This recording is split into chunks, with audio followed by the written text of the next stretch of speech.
रिश्तेदार के यहाँ गए थे। गर्मियों की छुट्टी में बच्चे जाते हैं ना अपने संबंधियों के यहाँ, 1 महीना की छुट्टी होती है, तो वही घूमने का अवसर मिलता है, तो परिवार के सदस्य जन छूट दे देते हैं, बहन के यहाँ, मौसी के यहाँ, मामा के ऐसे। तो बहन के यहाँ गए थे, तो बहन की जो पति की बहन होती है उसे नंद कहते हैं, वो उनके यहाँ ले गई थी। तो उनके यहाँ हम गए हुए थे, तो एक कमरे में देखा एक नौजवान व्यक्ति पड़ा हुआ था, वो शायद उनकी ननंद के पति थे। तो उनको पता नहीं क्या लगा, भगवान के परिणाम, तो बच्चे थे, तो हमें बुलाया, ऐसे नजदीक गए तो रोने लगे। उनका बच्चा अब हमारी कोई बात नहीं सुनता, तो हमें मन में है आपसे बता दें, तो शायद हमें भगवान उदाहरण देना चाहते होंगे इसलिए सुनवाया होगा, नहीं तुम बच्चा थे, उनका कोई सपोर्ट तो कर ही नहीं सकते थे। उनका बच्चा है, जो बिल्डिंग देख रहे हो ना, ये मेरी बनवाई हुई, वो मेरी पत्नी है, और वो टाकीज के सामने मेरी चाय समोसा पान इसकी दुकान थी, मैं सुबह से शाम तक मेहनत करता, तो यही पत्नी हमारे मोजे जूते उतार करके और हमें प्यार करती थी। हमारे शरीर में लकवा मार गया, अब मैं उठ नहीं सकते। बोले 2 रोटी से ज्यादा भोजन नहीं देती, और कहती ज्यादा देंगे तो बार बार शौच करोगे, हमें फेंकना पड़ेगा।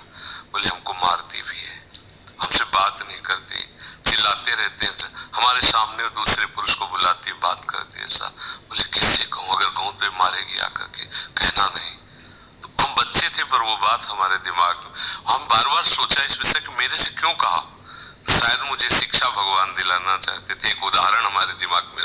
देखो ये वो बता रहा है कि जब मैं कमा के आता था तो मेरे जूते मोजे उतारती थी, मुझे प्रेम करती थी, आज वही पत्नी है, मेरा ही सब वैभव है, मुझे रोटी भर पेट दे, क्योंकि लकवा मार गया, शरीर बेकार हो गया, अब वो पड़ा ऐसे।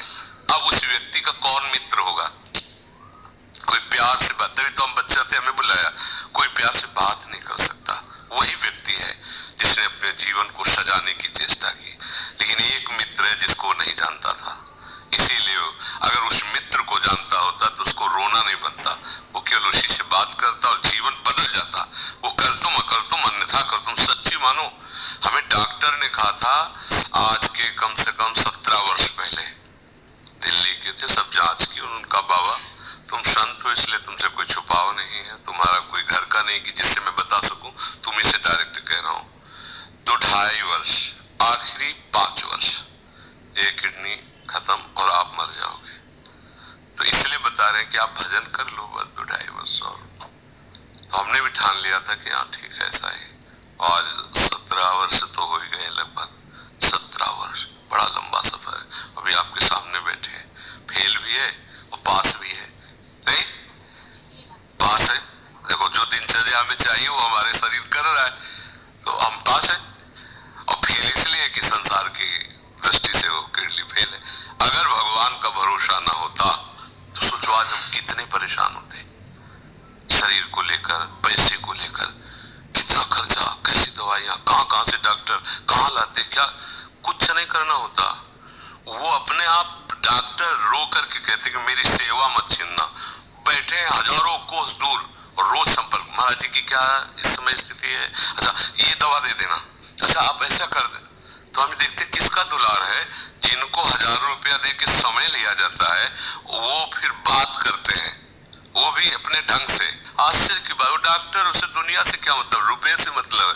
लेकिन श्री जी ये है प्रभु का प्रताप, हर व्यवस्था कैसे तुम्हें बताया, जब हम उनकी तरफ देखते हैं तो हजारों हाथों से दुलार करते नजर आ रहे हैं, हजारों हाथों से प्यार करते नजर आ रहे हैं। ये कैसे चलता है? अब हमें कुछ किसी से मांगना नहीं, किसी से कुछ कहना नहीं, अपने आप सब व्यवस्था होती। ये हमारी नहीं, भगवद आश्रय होने की बात है। अगर भगवद आश्रित नहीं हो तो वो मान लो पत्नी होती, बच्चे होते, किसी के काम की तरह नहीं गए थे, तो क्या कहते, तेरे दिन से 4-5 हजार रुपए डायलिसिस के लिए चाहिए, दवाइयां चाहिए, भगवान उठा लो, ऐसे कर पूछ लो भगवान इनको, वो कहते दिल को पूछ लो, संसार का खेल है ऐसा। तो ये हम कोई तुम्हें कहानी नहीं बता रहे, सच्ची बात कह रहे, अभी अंधकार है और भगवान का आश्रय ले लो, आनंदित रहोगे। आज आपको नहीं समझ में आएगा, किसान खेती बोता है